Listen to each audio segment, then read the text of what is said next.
Rolling. Good morning. Welcome back to the conversation. This is Midlife Crisis Activities. This is our lifestyles and pop culture webcast. Our daily shout out to the world. I'm your host, Patrick Russell. And over there is my very vivacious producer, Veronica. Together we're here to lend our voices to the noise from a multi-generational perspective to help explain everything that's right and wrong in this world. Happy, fabulous Friday to you, Veronica. Finally Friday. Got a fun story we want to talk about. There's actually a few stories in the news about TikTok creators and how difficult it really is to make money even after that point where you might have taken that first step in going viral. And so today we kind of wanted to really just do a brush up of our own knowledge of how we feel like the game plan should go, right? Yeah. We've talked about this many times, Veronica. When you're a novice opening your door to social media and looking at that big wide ocean of a market that's out there for you to kind of take on, what are the steps? What is the decision matrix that we go through in order to reach that point where we start making some money? Your thoughts? Well, definitely there's no magic to it. Patrick and I talk about this all the time, and there's steps to follow, right? So the first thing to do will be obviously creating context. Once you start creating videos, context, and then you start attracting people, right? Followers, depending on what you do, depending on the type of work that you want to be in. Second, it's once you have the followers, which that will take time. It's not going to happen, one day to the other. It's going to take months, years. In every business profile, it's one of the questions that I highlight every time we bring up somebody that we are attracted to and can see as a rising star.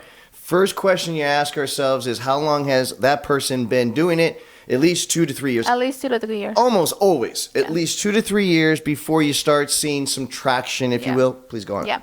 So once that happens, once you have the followers, and every platform has their standards, right? So TikTok, you have to create this videos and have this amount of followers. Instagram, Facebook, and then so on, right? There's all other platforms. Once you do that, obviously you have the right amount of followers, and then you start getting paid from social media, from the platforms. But it doesn't end only on that sense.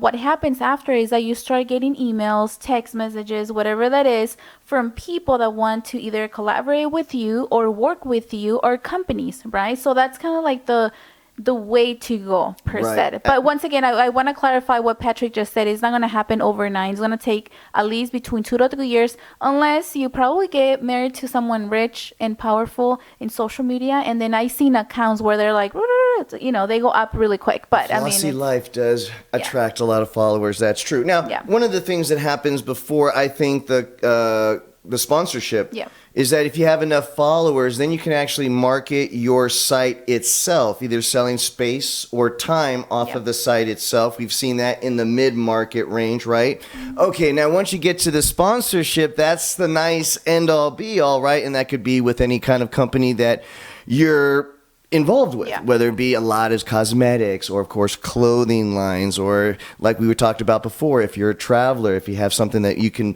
associate, maybe even a private jet, be sponsored by a private jet company, Gulfstream. That would be ultimately the kind of business relationship that you're working for.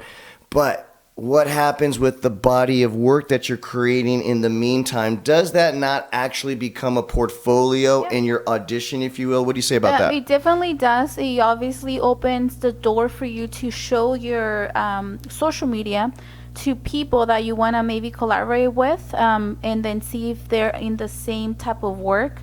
And then it's like you said, Patrick, it's a portfolio that you use moving forward if you want to show up to a presentation or maybe talk to someone about business, and then you're like, well, this is my Instagram, this is my Facebook, this is my social media, and then you go from there. And I think one of the things that it's kind of hard to decide, and I'm gonna be very honest because it happened or it keeps happening to me, is like, what is it that I want to share with people, right? What is it that area I want of to? interest. Yes. So I'm into, obviously, and that's something that you can decide. It can be business related. It can be lifestyle. It can be, comedy. Like whatever that is, you have to not stick with it, but obviously be good at it, and also focused on your niche market. We talk about the niche market all the time. Final note, the niche market being the idea that it's a big world out there and that you don't need to attract everybody. You only need to attract like-minded people like you that like the things that you like. Why? Because there's so many people, that's enough. Yeah. That's enough. And so if you say stay true to your niche market, it is the most focused approach to attacking that wide ocean that's out there that could be very daunting early on. Yeah. Last final point. Most of the challenges that some of these young creators face is on the cost side of it, right? First and foremost, you need to have the energy to create the content that we were talking about first and foremost, right? You got to do it. And you got to do it every day because you got to build up that barometer. You got to build up that book of work for many reasons, right? You have how many hours from YouTube, let's say, if we're on the YouTube channel, how many hours of content do you want to upload before you start seeing feedback from the company? So you need at least 1,000 subscribers and at least 3,000 hours watch in order for you to start just being recognized by the platform YouTube and start possible making 50 cents or $1 per month, depending on that, right? Another thing that I wanted to talk to people and obviously share is that most people that are going viral per se, it's young people. I'm not saying that older people don't have the same possibilities, but what I'm saying is that Go on. We all have lives, so we have to adjust to what the time and what we can do in social media instead of like me being 20 years old, living at home, not doing basically nothing besides maybe going to school